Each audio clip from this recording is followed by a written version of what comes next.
So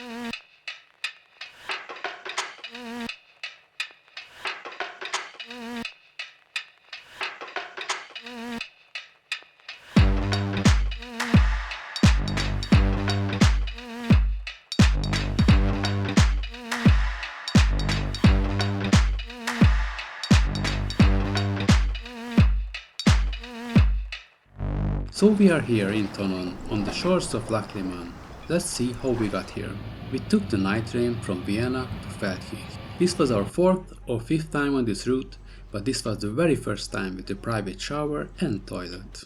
It's just barely a better experience than being on a submarine, but still, it was a great addition to the bunk beds. After rolling around for about 8 hours on our slumber, we finally got to actually roll off the train and head west. If anyone is interested in a detailed summary of the Swiss Alps, I would recommend heading to our last year videos to experience it with us. Link somewhere in the corner. That time it was extremely fun and entertaining. This time it was wet, cold, but still very fun and entertaining. Now we are heading to France to our starting point, and in the meantime let me run you through the plan. Side note: I'm relying on Google Translate for the correct French pronunciation, so don't judge me too heavily on this. I will probably say everything with a bad English accent mixed with a bad Hungarian accent to balance it out. For the next 4 days, we are going to ride the route to Great Alpine, from north to south till Menton. Hopefully I said it almost correctly this time, so in the future I will just say RGA. The construction of the RGA as a scenic road started in 1909 and was opened first in 1913. In that period, the Alps still were an isolated region of France with poor access possibilities. This was improved a lot by the new interconnected road. By 1937, it was totally paved, and then finally in 1950 it was renamed Route de Great Alpes. The classic route is around 720 kilometers long and has 17 alpine passes, 6 being higher than 2000 meters.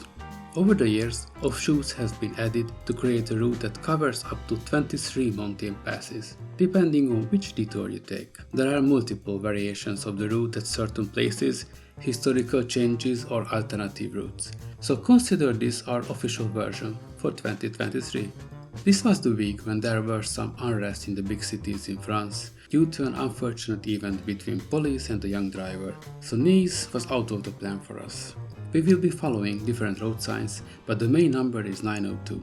But of course, we will take some detours, not to miss some exciting sights and alternatives.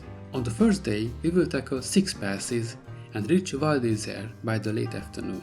We are not taking the detour to Chamois to visit the Mont Blanc, because we did that a few years back. Maybe I will sprinkle in some photos from back then.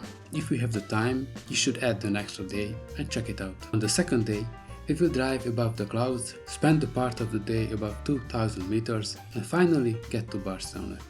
Third day is a bonus day. We will visit famous passes which are not technically part of the 902, like Col de la Bonnette with the highest paved road in the Alps, and sites which are unmissable like Georges de Sion and Georges de Dalois.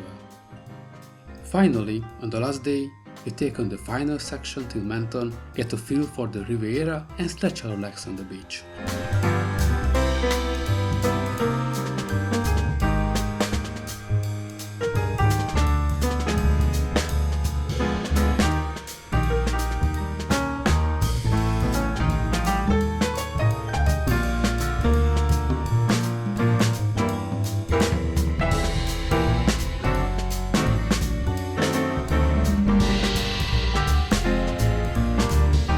By the late afternoon, after some 500 kilometers or so, we got to Thonon to experience an off-season gloomy lakeside evening. We have found a nice restaurant close to the lakeside. The menu was in French and nothing else, but we have discovered that there's a daily menu item. Trying out what the locals eat feels like a good idea at that moment. There was 2 options for the main dish, but it was so vague even Google Translate couldn't figure it out.